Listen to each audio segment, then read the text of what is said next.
my goodness me, we've been sitting on the edge of our seats for our exciting Chancellor Philip Hammond to inspire us. And what did we get? Almost nothing. In fact, I've been following budgets since 1976, and I cannot think of one that is less inspiring than this one. There is no major standout, other than, of course, an attempt to kick as hard as possible Britain's 5.25 million men and women that are running their own small businesses. That, for me, is the standout, because they're going to hike the national insurance on those people. But beyond that, it is as dull as ditch water. And I tell you what's surprising about this. This is the Chancellor who, during the referendum campaign, ardently backed Remain and said that if Britain voted to leave the European Union, we would be weaker, less safe, worse off, fewer jobs, rising prices, and we would be squeezed out of our traditional markets. It would be a catastrophe. And we voted Brexit. And now he's the Chancellor. And guess what? In the whole of his speech today, there was one word that was never once uttered, and that was Brexit. And I'm asking you this evening, do you agree with me that this budget shows a lack of vision, leadership, courage and inspiration? So please, to get involved. I mean, perhaps you feel as uninspired as I do. If you can, despite that, manage to pick up the phone, ring 0345 6060 973. If, however, you have faith in this government and think playing it safe and pretending Brexit's not really on the agenda, you can, in that case, text me on 84850. Perhaps you think it was right for the Chancellor not to mention Brexit, in which case, using the hashtag Farage and LBC, you can tweet me at LBC. And, of course, you can watch callers putting me live on the spot on LBC's Facebook page right now. And I'm going firstly to Adam in Thetford in Norfolk. Adam, were you inspired by our magnificent Chancellor today with his performance in the House of Commons? Well, firstly, Nigel, I need to sincerely thank you for everything you've done for this country. Well, you're very sweet. But this is not about me, it's about the Chancellor. It's not about you. I was under the impression there was a 45 billion excess money floating around. Mm.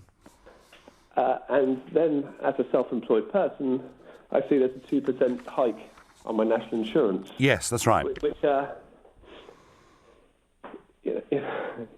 meant to be the party for small businesses, aren't they?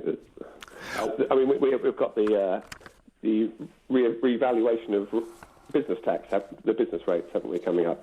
Yes, we have. And of course, Adam, to be fair, that varies according to what part of the country you're in. But traditionally, in the good old days, the Conservatives were on the side of free enterprise and small business. You are absolutely right. Do you, as a small business owner, think this Chancellor is on your side? No, I think he's... I work at... So we're a small self-employed hairdresser. By the time my money for the chair has gone out and my tax is half of the turnover is gone. Yeah, I mean, now increased it.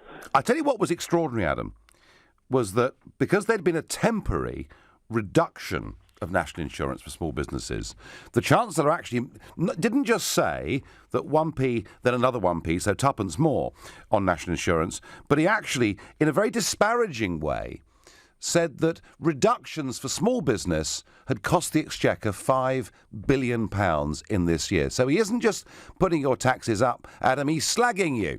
He's saying that you've been sponging off the state. And I wonder whether this Chancellor understands that 60% of jobs in the private sector in this country come from companies with fewer than 10 employees. Adam, is this Chancellor disconnected from small business? Absolutely, yes. I mean, small businesses are the main employer in this country, I was led to believe. No, they are. Well, Adam from Thetford is uninspired by our Chancellor, as indeed I have to say am I, but I wonder what Michael in High Wycombe has to say. Good evening, Michael. Nigel, good evening, how are you? I'm very well. So what about this Chancellor? Well, it's a bit witless, wasn't it, to be fair?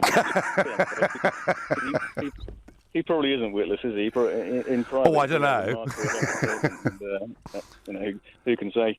But if you're going to crack gags, you've got to make them spontaneous, haven't you? Really, it's not very good if they're rehearsed, which is the kind of word. It never works, does it? No, it never works. But what about? To me, Michael, he didn't mention Brexit, despite having told us that dreadful things. Plagues of locusts may well descend upon us if we voted Brexit. He didn't even mention it in the first post-Brexit budget. What's that all about?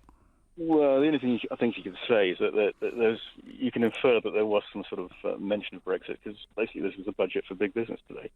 Yes. So if anyone is going to suffer from from Brexit, then it's big business, because they're not going to have so much access to cheap immigrants anymore for their labour.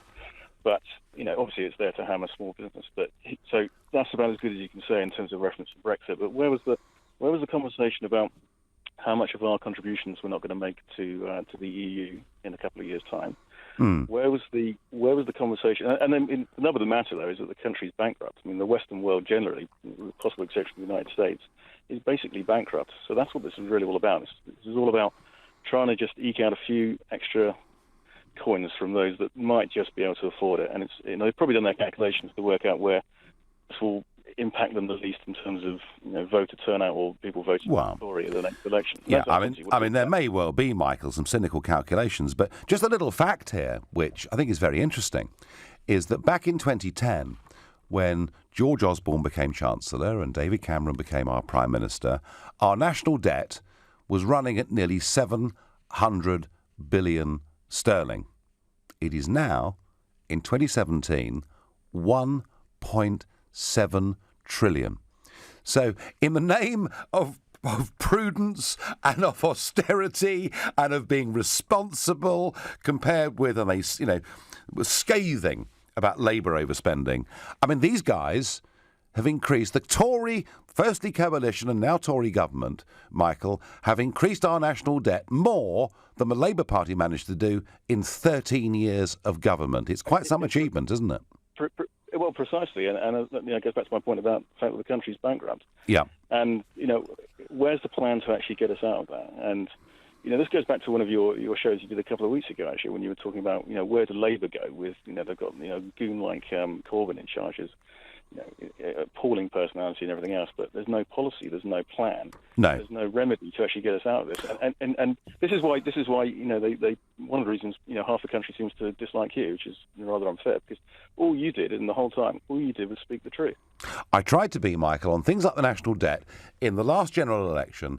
I tried to be like the little boy in the Hans Christian Andersen story, and I tried to say the emperor has got no clothes. And you know what, Michael? No one wanted to listen, but one day maybe they will, and I thank you for your call. And I wonder what John, calling from Hailsham in East Sussex, thinks. Now, John, come on, tell me. Surely somebody must think Philip Hammond has got what it takes. He's a rock star. Are you feeling inspired down there tonight in East Sussex, John? Well, regrettably, Nigel, I have to agree with your premise that this is the most uninspiring budget we've certainly had for a long time. Unfortunately, we've got a Prime Minister who is obviously was not a supporter of Brexit, and also with our Chancellor, he was not a supporter of Brexit. So, we're hoping in hope that they are going to implement Article 50, but at the moment, things aren't looking very good, are they? Oh, come on, John. It's only been 8 months. What do you expect? I know, I agree with you. It's all taking forever. We had the House of Lords vote last night. We're going to get a game of ping pong going on next week. And it all, if they looked indecisive by not triggering Article 50 and allowing Gina Miller to take the court case and the Commons and the Lords and all these delays and diversions, I thought perhaps, in the light of that, what we'd get is a budget that set out a clear vision for a post-Brexit Britain, looking to reach out to the rest of the world. And John, as I said, I've looked at every budget since 1976, and this is the most uninspiring one I have ever seen. So don't hold your breath. I regret to have to agree with you on that. I think also it's a terrible shame that we've got the House of Lords and also the Liberal Party as well seem to be totally against any democratic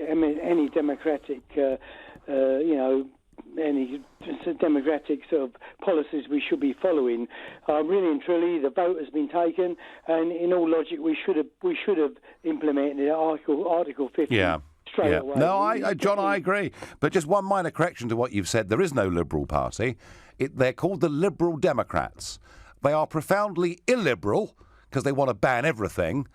And I don't think they're democratic because they want to overturn the result of the referendum. And I hope, John, that you and I can agree on that. And I hope I've really angered some Liberal Democrats out there who will have more than their fair chance over the next 45 minutes to come on and disagree with me. John from Hailsham, thank you. And on Twitter, I get Philip Hammond should be hammering those large internet companies, not small businesses. That's from Onions. And I have to say, I rather agree with that. A feeling that giant corporations are avoiding paying fair tax. Of course, one of the points about Brexit is maybe we can start charging corporation tax in this country rather than allowing people to pay their tax in Luxembourg or Switzerland or Ireland or wherever it may be. Another tweet, smoke and mirrors. When you have nothing to offer, use diversion tactics, says Michael on Twitter.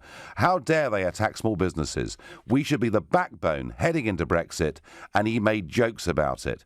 And that comes from Shampoo Groomers, which I assume is a small business. Whether it's people or dogs, I haven't actually quite worked out, but never mind. But the point is absolutely made well. That what are we doing? Surely the whole point of Brexit was to take power away from the giant corporations, to enable the 5.25 million people in this country, men and women, who are running their own small businesses, the chance, the opportunity to get on, do well, make money, pay taxes. Isn't that what we need? And that's, I'm asking all of you, do you agree with me that this budget lacks vision, lacks inspiration, didn't even mention the word Brexit once, and frankly, we've been let down today, I think, by Philip Hammond, our Chancellor, like a cheap pair of braces. That's my view. You're listening to the Nigel Farage Show, exclusively here on LBC. It's 7:15.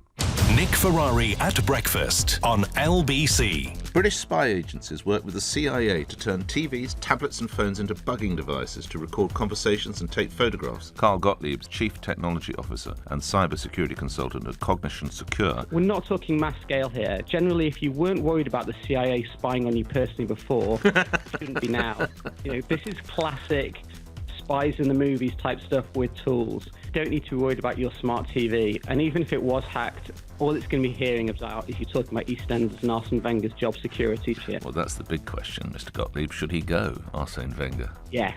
Nick Ferrari at breakfast every weekday morning from 7, only on LBC. With Hampton by Hilton, making you welcome at over 40 hotels in Europe.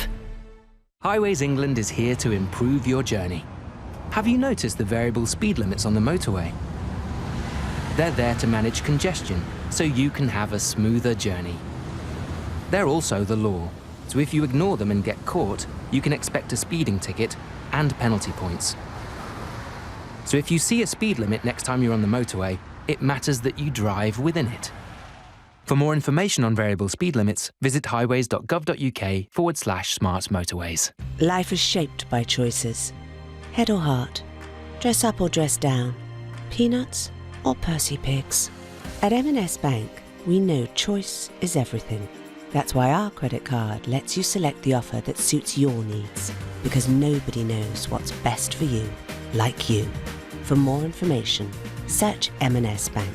Credit available subject to status to UK residents age 18 or over. 18.9% APR representative. Terms and conditions apply. Landlords, Direct Line guarantees to beat other insurers' renewal premiums for the same cover. Can your insurance do that? Switch to Direct Line Landlord. New customers only. Qualifying criteria apply. Underwritten by UK Insurance Limited. A new Vauxhall Vivaro comes with 4 years 0% APR representative, up to 4 years warranty and 4 years servicing and roadside assistance. It's easy to drive, easy on the wallet and even easier on the eye. That leaves you free to do more of what you do best.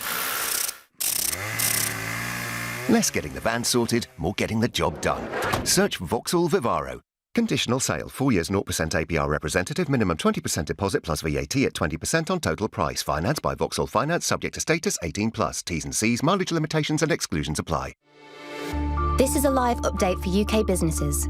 Every day, millions of consumers are shopping online for quality UK goods. And right now, some of the world's leading online marketplaces have reduced selling costs for UK businesses. To enjoy these exclusive discounts and to find the right online marketplace for you, search Exporting is Great. Travel Pack. Have the right flight at the right price. In fact, we'll price match most worldwide flights if you find one cheaper elsewhere at the time of booking. So, if you need to book a flight, remember the Travel Pack price match. Call Travel Pack on 0208 903 9999. You won't find a better price for your flight. Travel Pack 0208 903 9999. ATOL protected. Excludes low-cost operators. Competitors must be ATOL licensed. Conditions apply.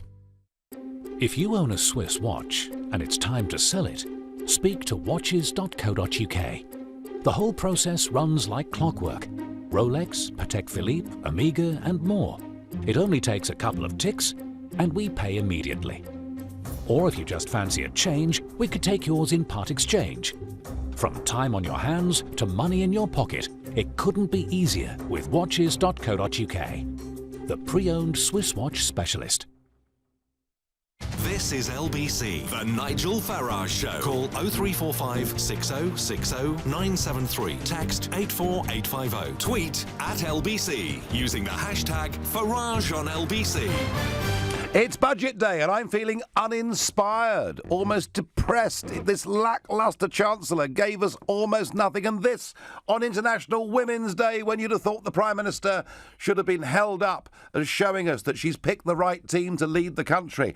I don't think it's been a very good International Women's Day for the second female Prime Minister in this country. That at least is my view. But I am getting some support for the Chancellor, and James tweets me and says, Brexit obviously underlying with the war chest, a negative outlook. We don't want to talk the country down, so we're staying quiet. Tell you what, James, he certainly stayed quiet, because there's nothing from this budget that anybody will ever remember, unless, of course, you're one of the 5.25 million men and women taking risk, running your own businesses, about to get hammered with an increase in national insurance of 2% over the next 2 years, which I have to say I think is completely and utterly wrong.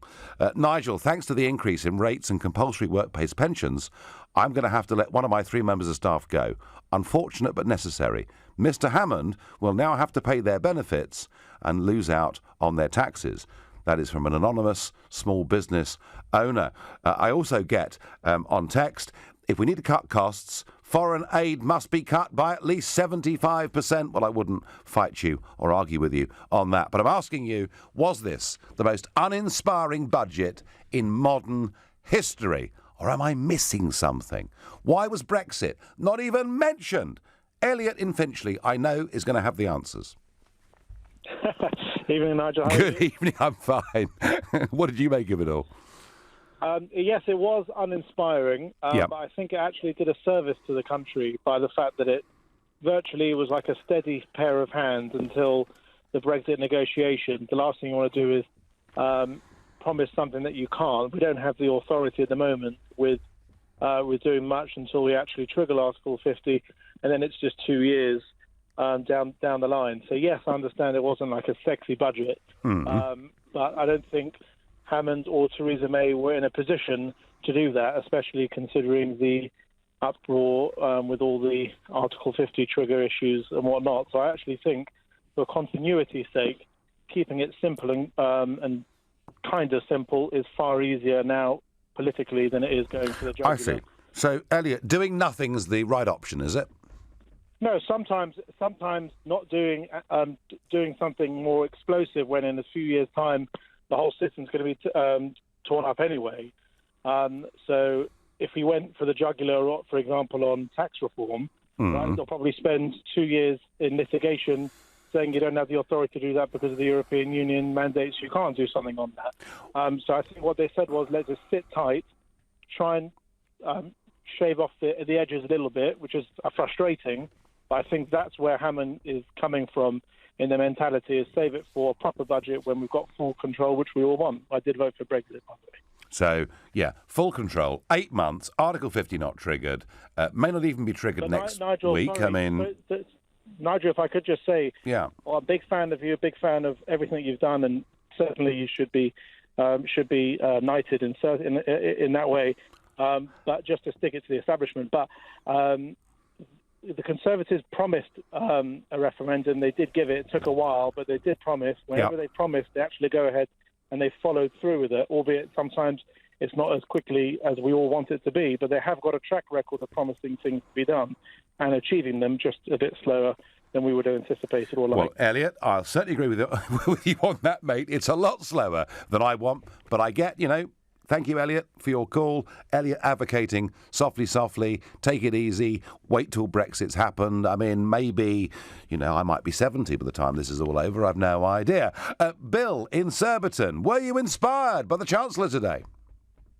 Well, I would have been as inspired by an actuary reading out early death statistics.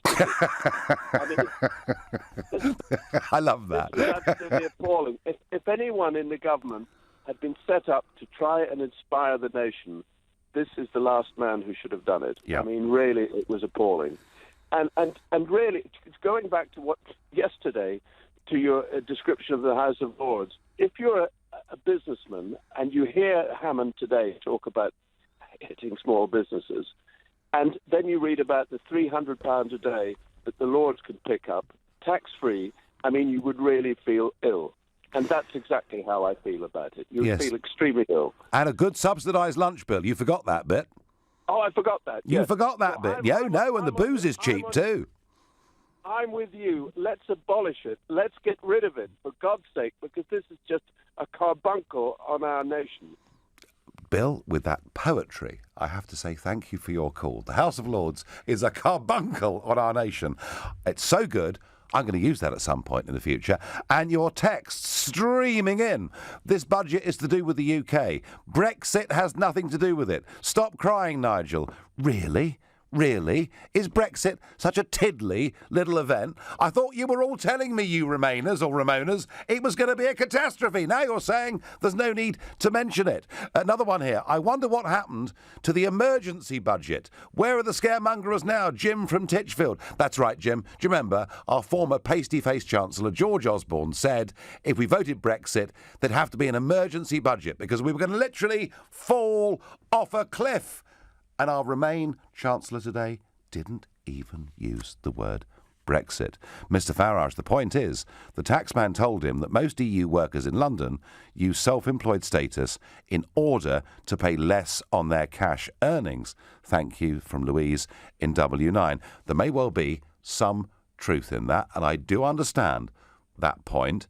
That there is an argument that people who claim to be self-employed perhaps genuinely aren't, and I get that, but why punish the other 5 million people who genuinely are self-employed or running their own small businesses? That's my point. I wonder what Jim in Wandsworth makes of today's events. Jim, good evening. Good evening, Nigel. The budget today was, as far as self-employed people are concerned, is ridiculous. Most of the self-employed are white van drivers, and they have picked the tab up with the increased fuel bill over the past 12 months. Most van drivers are paying 20% more in fuel than what they did last year, June, sure, when the referendum was on. So they are paying an extra amount out now. That amount is going into the Exchequer, and the amount of money that he's going to get off the self-employed pales into insignificance in the amount of money that these self-employed people are paying in extra fuel. But the other point I'd like to make, Nigel, is that this could backfire on the government because I remember my dad saying to me years ago, never alienate people who pay you your money, and the government should never alienate people who vote them in. It was white van driver who voted in the Conservatives and also voted a lot for your party, Nigel. Yeah. And when it comes, if it gets a bit rocky towards the end and they've got to go back to Parliament and she then has to call a snap election, these people might have been alienated and other people might not vote for the Conservatives. And look how close it was. It was only, 11, 12 seats, the majority in Parliament? It's quite close. So it is, watch. It's only that Labour are so bad in the polls at the moment, but watch. She's in a honeymoon period at the moment. Watch her poll rating over the next few months, and I think this will be a disaster. And it would not surprise me if it's reversed in the autumn budget. Well, Jim, that's a note of real warning and deep scepticism about politics and politicians, and I'm not going to comment on it, but let people just think and reflect on that. I think you may well, Jim, have a serious point. Andy in Cardiff, are you inspired? Come on, somebody tell me. This is a great Chancellor, and you're dancing in the streets of Cardiff this evening. I am not inspired. The way that I see it is it's a very divisive budget, and it's actually a very politically motivated budget as well, in my opinion. Okay. You look at yesterday and the discussion you had yesterday about the House of Lords passing these bills back. Yes. Theresa May, more than ever, now needs to hold a higher majority than she holds in the House of Commons to overturn these. Now, this budget, I think this has been set up for weeks, in that Labour have been banging on for months and years, in fact, about hitting the self-employed people with greater taxes because they were on 1% and of national insurance and everything else. I think this is one to placate the Labour front and middle benches so that they're on side to overturn these bills that come back from the House of Lords. And I, too, like your last caller, think that once that's accomplished, they will be calmed down in the next statement. Do you really think that? I think this is divisive. I think it's specifically motivated to achieve a higher majority than what she has in the Commons. Wow. Andy, I mean, I'm almost an idealist compared to you, aren't I? I mean, you really think they're behaving that cynically? I do. I think that this has been the motivation all along. I think that Theresa May, in her heart of hearts, knew that these were going to come back from the House of Lords. Yeah. And I think that she knew she had to set up a defence to be able to accomplish a majority to overturn them. Yeah, well, Andy, deeply cynical. I'm not saying you're wrong, and I thank you for your call. And a tweet here that says it just reinforced the saying, never trust a Tory. I thought his speech sneaky, re the self-employed, and spineless, re Brexit, and that comes from Kay Saxon. Text Brexit was not mentioned because May and Hammond have no intention of triggering Article 50. Sorry. I mean, you know, again, I'm feeling establishment compared to much of this stuff that's coming in now. Just out of interest, what exactly would you have liked to say about Brexit? And that comes from Louise. Let me tell you, Louise, I would like to have heard we're on a path here where Britain is going to become a genuine global trading nation, and where we're going to take 120,000 pages of close-type legislation given to us from the European institutions, and we're going to start taking a hacksaw to it and getting rid of it and freeing the 5.25 million people in Britain who run our small companies, who create 60% of our jobs, who take risk, who are the heroes of the nation, Louise. That is what I would like to have heard, but I heard absolutely none of that. But whether you agree with that or disagree with that, please let me know. But for now, you're listening to the Nigel Farage Show, exclusively on LBC. It's 7:30, and time for the news with Rupert Barcia. The Chancellor is being accused of breaking the government's promise not to increase taxes. It's after Philip Hammond used the budget to announce that self-employed people will face an increase in national insurance contributions. They'll pay an average of an extra 60 pence a week. An extra £2 billion worth of funding for social care and measures to reduce the impact of changes to business rates were also set out. LBC weather. Mostly dry and mild into the evening. Showers in Scotland, a low of 5 Celsius. Tomorrow, a mix of sunshine and the odd shower and a high of 15 degrees. LBC Travel. Good evening. I'm Andy Lake. Well, the M25 is queuing anti-clockwise between junction 28 for the A12 and junction 26 for Waltham Abbey as a tank has broken down. 2 of the 4 lanes are closed just after the Belcommon Tunnel. There are delays around an hour there. Elsewhere on the M25, it's been brought to a standstill anti-clockwise to deal with a collision between junction 13 for the A30 at Staines and 12 for the M3. Bad delays on the approach there now as well.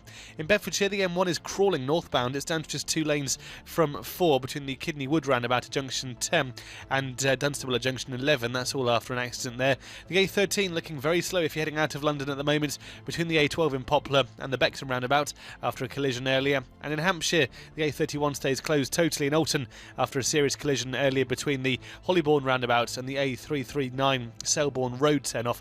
That's been the case for a good few hours. It's causing some serious delays on all the surrounding roads as well. For more real-time traffic updates, go to lbc.co.uk.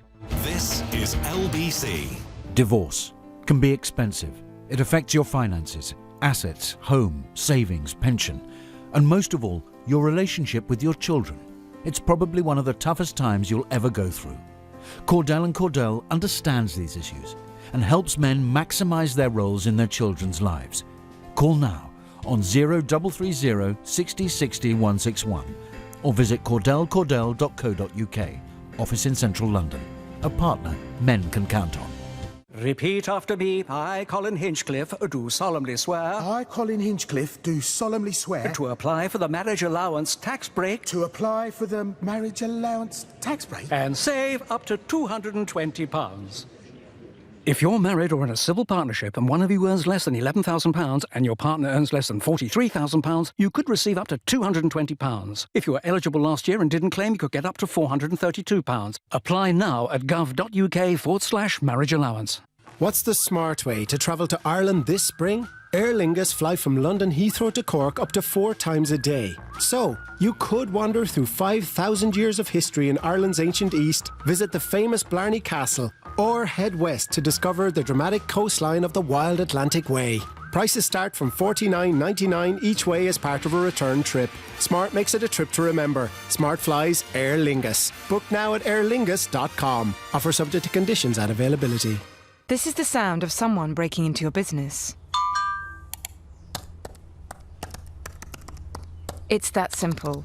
And once they're in your systems, they can do real damage.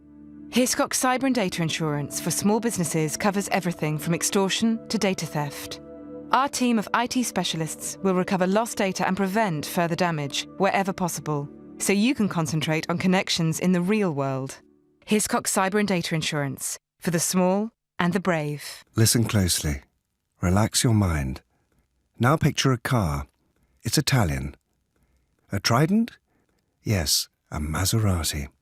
Now picture a number, a price. Too high. Focus. No? Well, the Ghibli Saloon starts at just £475 a month, plus initial rental on personal contract hire with Maserati. I know. Unbelievable, isn't it? Find out more at maserati.co.uk. Personal contract hire. The Maserati Ghibli Diesel. Initial rental of $5,700. 48-month term. 9,000 miles per annum. Subject to status. Valid until 31st of March 17. Maserati contract hire. This is a live update for UK businesses. Right now, you can find essential information and services about selling overseas through the government's website for exporters. Find the right information and help to grow your business. Visit great.gov.uk.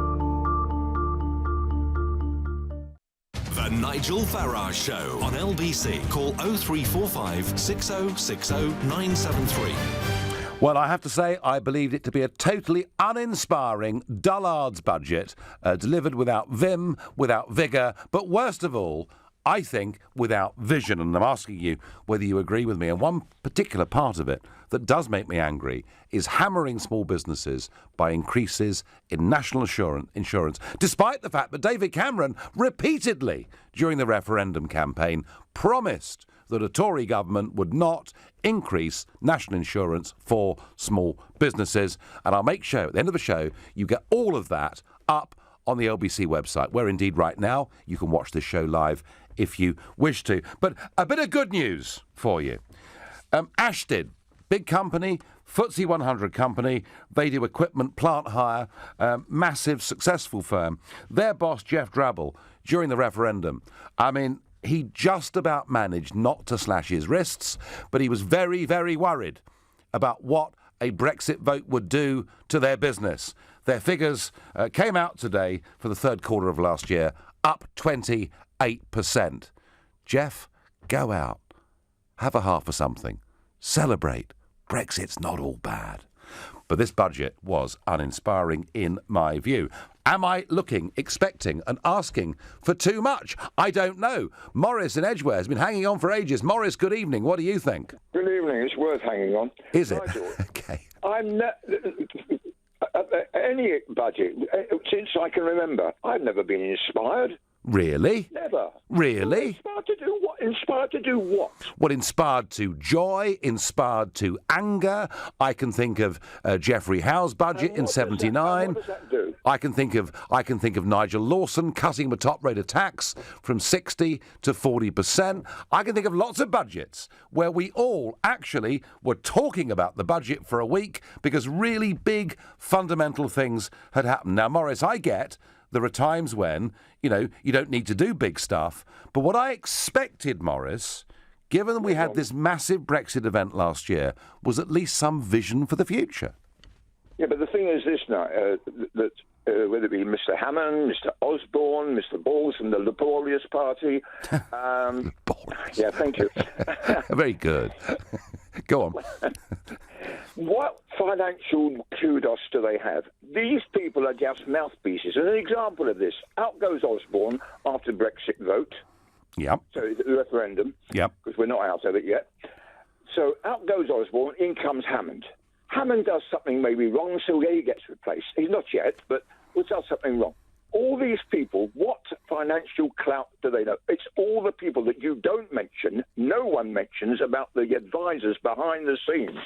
They're the ones to have a go at. They're the ones that maybe ought to. Well, you're certainly Maurice, you're certainly right that very often with these things it's a revolving door. Although, of course, we did have Gordon Brown as Chancellor for, what was it, almost 10 years. And wasn't he great? Wasn't he marvellous? I thought selling all that gold, selling 300 tonnes of gold at $284 an ounce, wasn't he a genius, Maurice?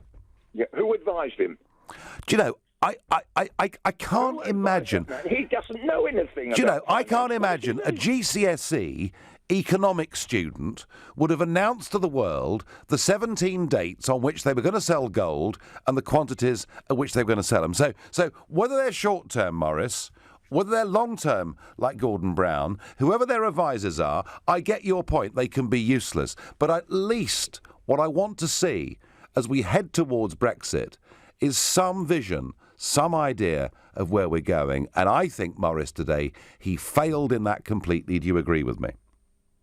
I understand what you're saying, but there's one other thing. Yep. They cannot put all their cards on the table yet, the Conservative Party, as to what's happening when we regarding the negotiations and yes. You and your followers, you hadn't got any plans. If you had, what were they? You had no negotiations with other countries. What I would have done, Maurice, I'd have sent a signal. You never said you had actually done it. I would say, Maurice, no arrangements. Maurice, I would have sent a signal today if I had anything to do with it, and I would have aimed it specifically at the 5.25 million small business people in this country, and I would have said, once Brexit's happened, I promise you, with the Great Repeal Bill, we are going to lift the weight of regulatory burden off your shoulders to allow you to spend your time not pursuing red tape, but out there making profits and employing people. Wouldn't that, Maurice, have at least been something?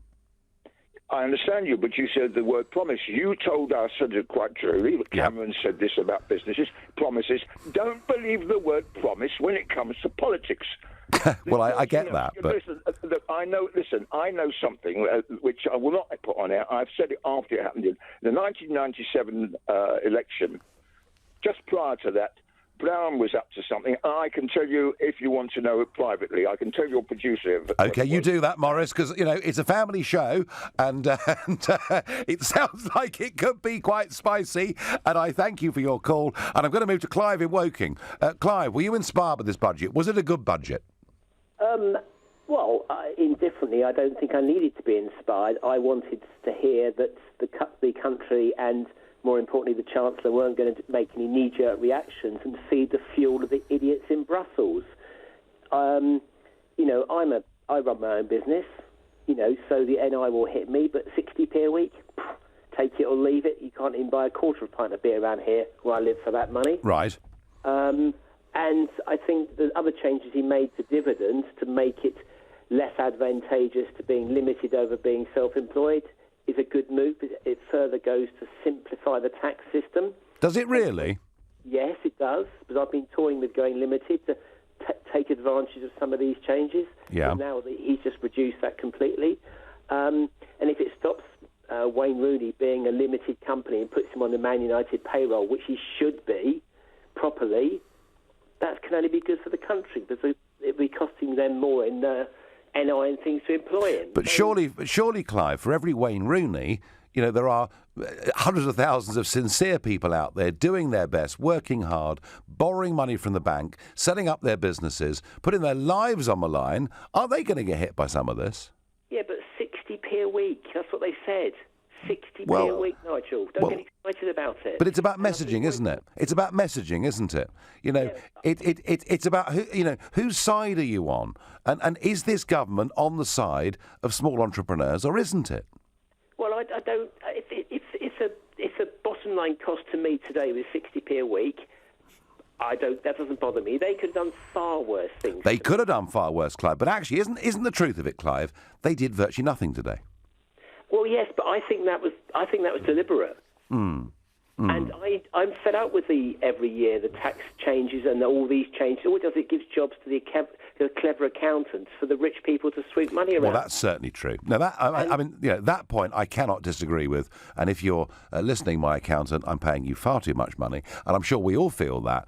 Clive, all I'm saying is, I get there are years for big radical change and years perhaps not to do that. But this Chancellor did promise us disaster if we voted for Brexit, and he didn't even refer to it today. Well, no, and I think, your friend and colleague James O'Brien spends 3 hours a day ramming Ramona rubbish down my throat, and I've stopped listening to him like a lot of people I know. At the end of the day, both sides gave very misleading information. We are where we are. Yeah. Once the House of Lords decide they're going to get chopped soon if they don't come into line, we'll begin the process. I'm curious to see what's going to happen in the French and the Dutch elections, because I'm sure that's not going to be very comfortable. That's all coming down the track at us, Clive, very, very fast. But can I just say one thing to you? That one of the great things about LBC is that they have people as diverse as myself and James O'Brien presenting programmes. Now, two more different people I couldn't possibly think of. And Clive, rather than switching the radio off, and I have to say that when I listen to him, I feel like the negativity, I can't bear it. But why don't you, Clive, ring him up and give him a hard time? Because... But Nigel, I've tried. But what he does, unlike you and Nick and other presenters, the minute you disagree with him, he cuts you off and then responds to you. Then you have no right to... And that is why I won't tolerate it. OK, no, Clive, I get that. Give it another go. I mean, but be aware that nobody on LBC or in the world is as intelligent as James O'Brien, and I've obviously heard that many, many times. Your texts and tweets still coming through. The Chancellor should cut our ridiculous, over-generous foreign aid budget before he starts clobbering us, the taxpayer, Andy in Dagenham.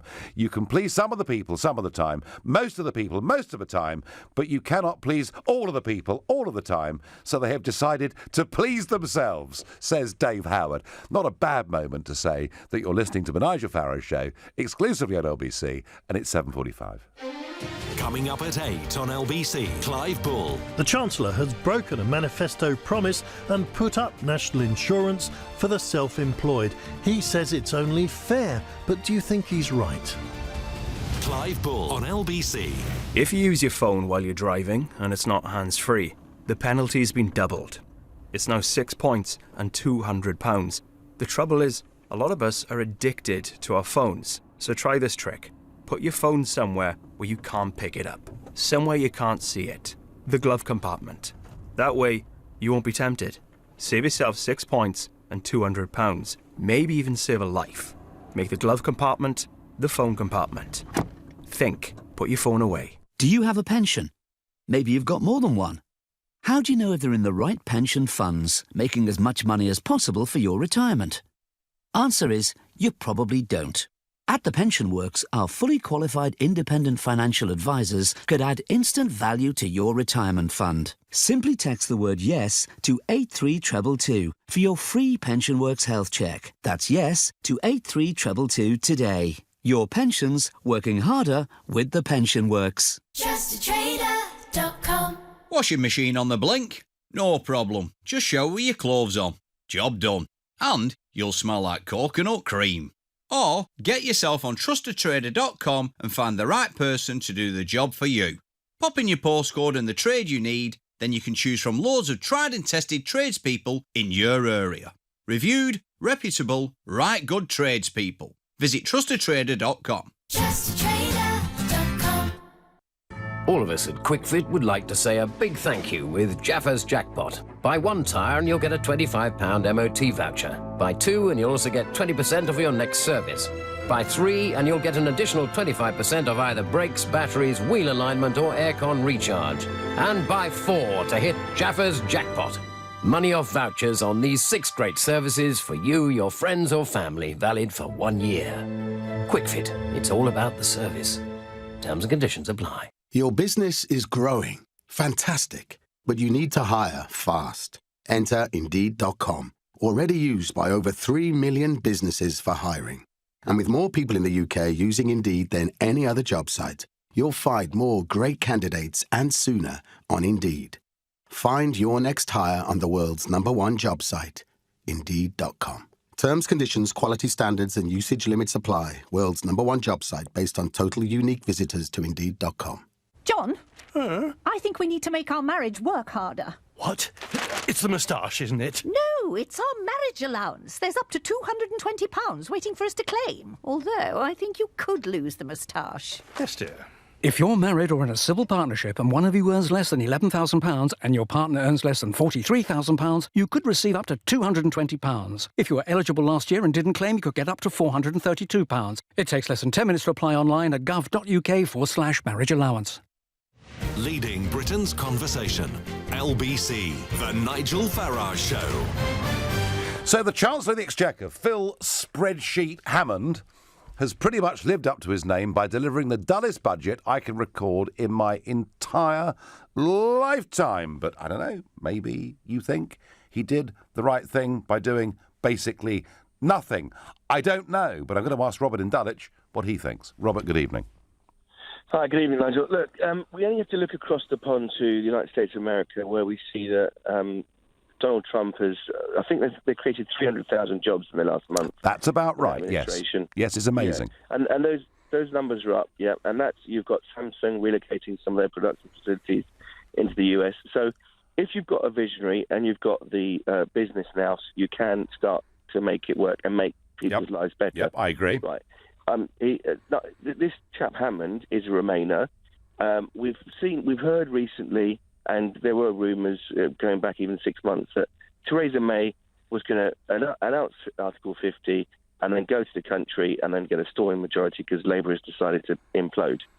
Right? This budget, if you look at it, I think it undermines her strength a little bit because he's done something. It's like it is a very small amount of money, but it does signal, like you say, it does signal something negative. It makes it more difficult for Theresa May to go to the country. I think this is the action of someone who fundamentally, well, we know he was a Remainer, but he doesn't have the vision. And I think so do you see subterfuge here, Robert? Do you see a game being played here? I think there is a game being played.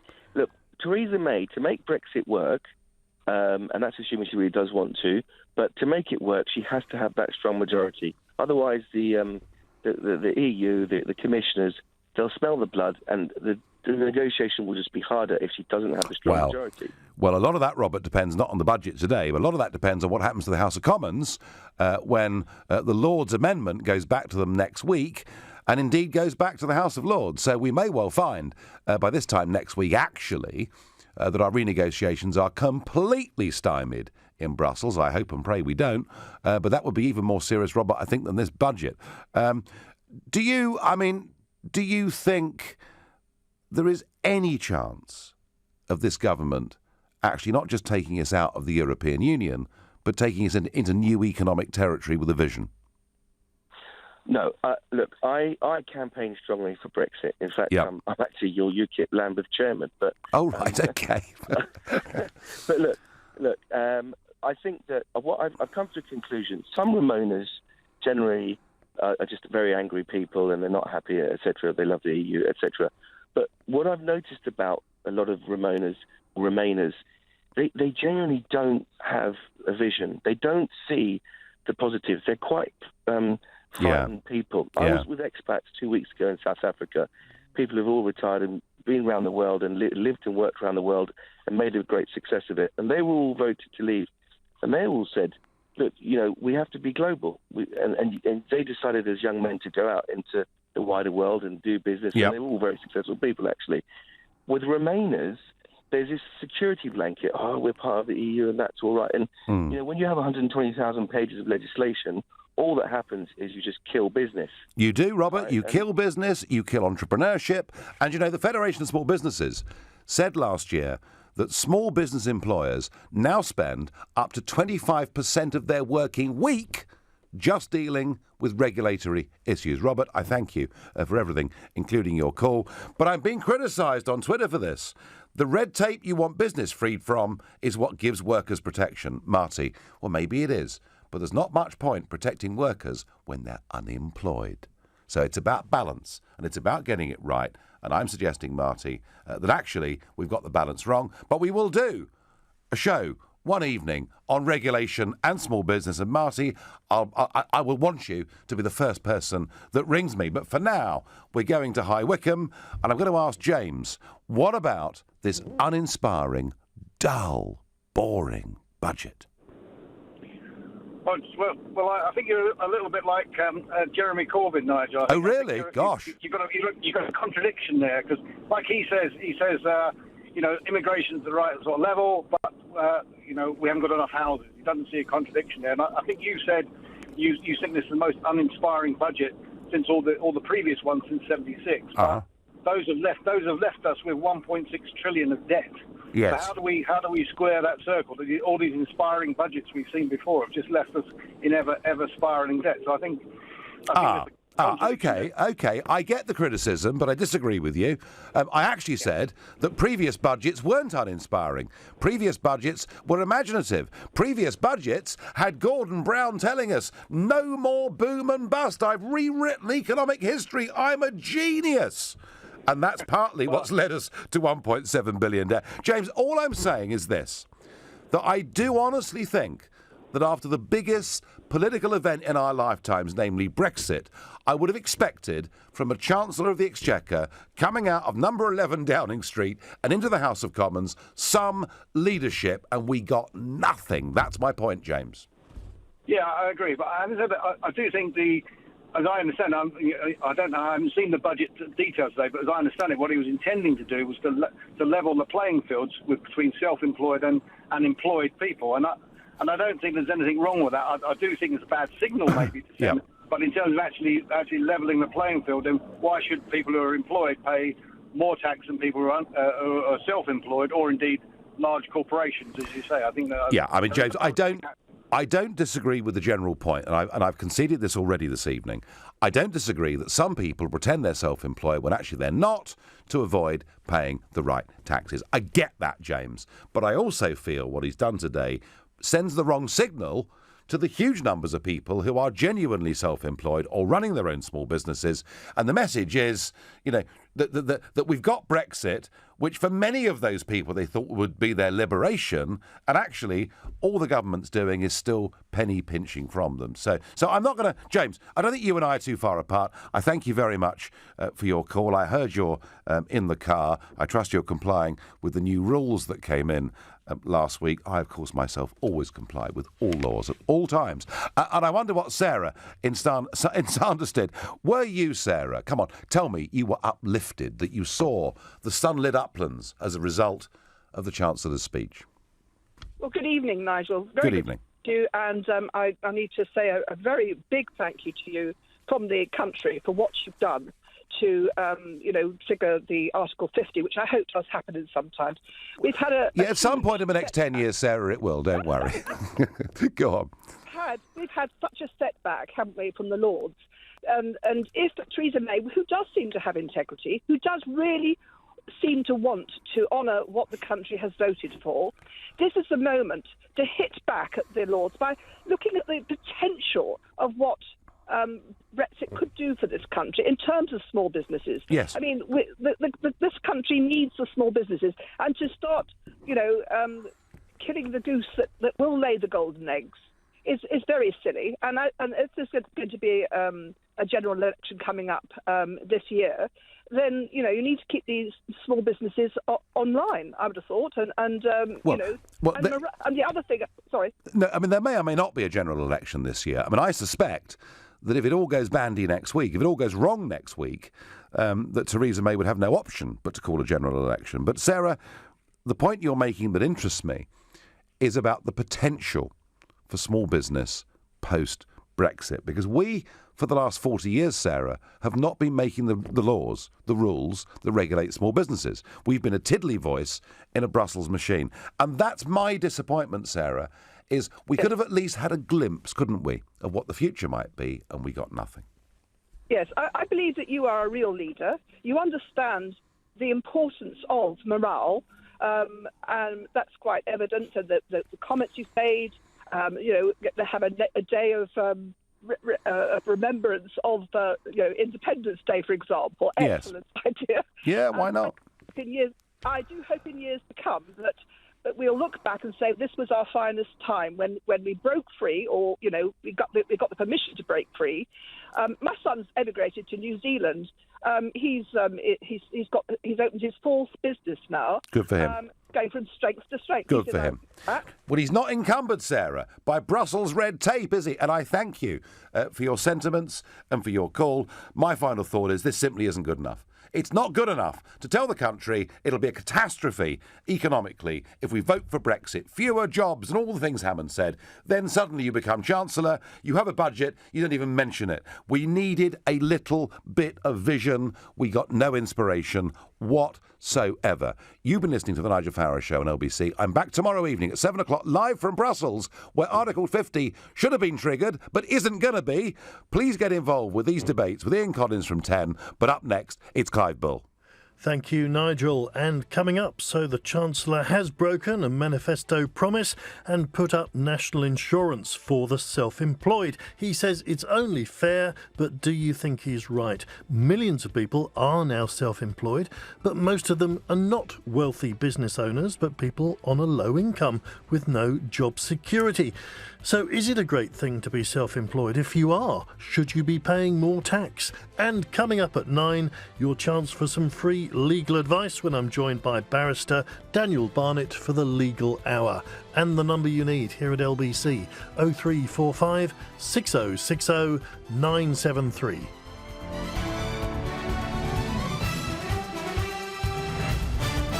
On FM, online, on your mobile and on digital radio.